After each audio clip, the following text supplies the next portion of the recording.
Hi friends, welcome back to my channel. My name is Ashley Ariana and NFL free agency is almost here. Legal tampering period starts on Monday and the San Francisco 49ers are already making moves. Now this isn't, going to blow anyone's brakes off, but they claimed cornerback Trey Tomlinson off of waivers from the Rams.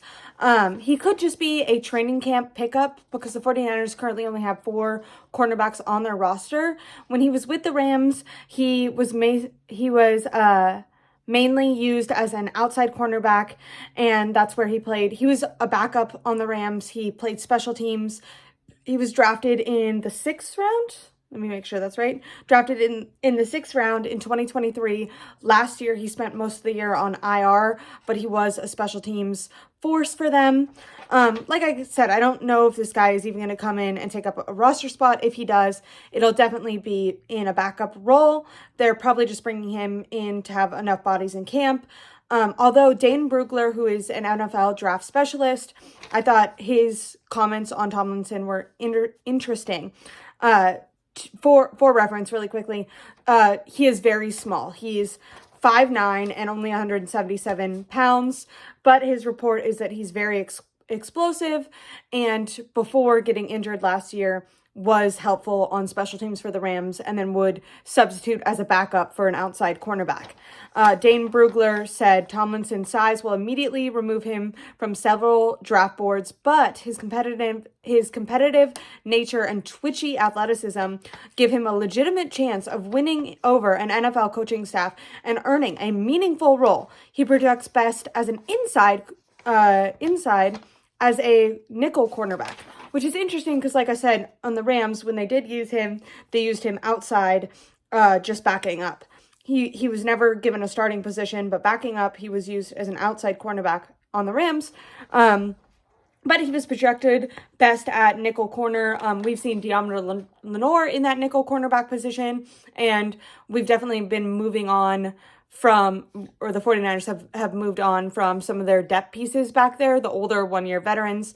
So I don't see anything wrong with bringing this guy in. I don't love bringing in a guy was injured a lot of last year. I think they need to be moving off of injury-prone players, and they need to be getting younger. He is younger, just drafted, 2 seasons ago, but definitely the injury part, I'm like, but I'm excited because this just means more 49er news is going to happen. I'm still crossing my fingers for Drew Dolman, who is the center from the Falcons. He's going to be a really high ticket center, but hopefully when the legal tampering period starts, the 49ers can get in on that action. I don't know if they will, since Jed York has seemingly majorly been pulling back funds and taking away some control. Mike Silver wrote an interesting article today talking about the transition of power with Kyle Shanahan barging into the room and demanding that, Brandon Ayuk got that contract just last season and then immediately regretting it, and kind of they've always let Kyle have the final say.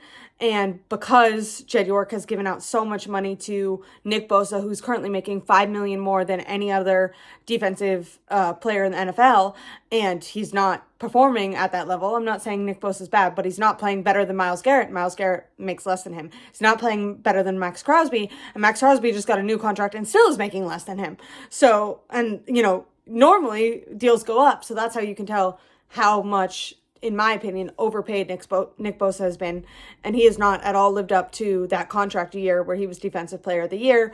But hopefully he can stay healthy. I'm against going out and getting Joey Bosa. Joey Bosa has been, and we're talking about injury players, he has been very injury prone.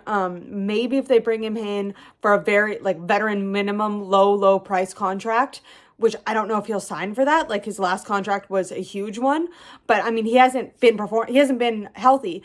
He also had a podcast that he did with a former Chargers player where he talked about there's something with his neck and shoulder, and he basically can't get surgery on it. So he's continuously going to be injured for the rest of his NFL career. And he's also had lower body issues, core issues, similar to Nick Bosa himself.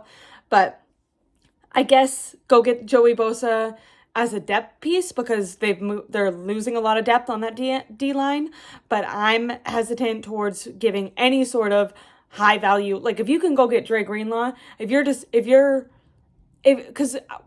what we're talking about right now is $1 to $5 million, like very little amounts of money, and they're apparently being stingy with Dre Greenlaw, and I would rather go get one of your own who's proven when he is healthy he can perform on the field than go get Joey Bosa, who A, hasn't been healthy, and two, has multiple seasons where he, I think he has 7 sacks, 6 sacks, 2 sacks. He also has a couple where he has, 14, 10. Like, I'm not saying he hasn't been good in the past, but recently he's been not on the field and not producing, so I don't think you need to go out and get a guy like that. But I'm very interested in all the moves that the 49ers make in free agency. This first one isn't as, show-stopping or exciting with cornerback Trey Tomlinson, but it means that free agency is starting, and I'm excited for that. And hopefully this team can get better. I'm not a big fan of the pulling back on money, but I do understand they've given so much money to guys who aren't producing. To me, I'm for, like, if you're a billionaire and you own an NFL team, you should be paying to go get the best players. But I understand Jed York being like, okay, I don't mind paying, but you're paying players who aren't producing. Deebo Samuel, we just traded him. He's a 32 million or 31 million dead cap hit. If they move off of Ayuk, that's going to be another huge dead cap hit. Brock Purdy is projected. His first offer was 45 million. Their 49ers first offer was 45 million, but Brock Purdy's camp is saying they want in the 55 plus million. So I don't know where they're going to compromise at, but lots of money going to players that I'm not sure are worth it. I think Drew Dahlman is a guy who's worth it. I'll be looking out for him, but so far, nothing exciting. But off waivers, 49ers trade for, grab Trey Tomlinson off waivers. Anyways, like and subscribe. I'll be bringing you all the news. Thanks. Bye.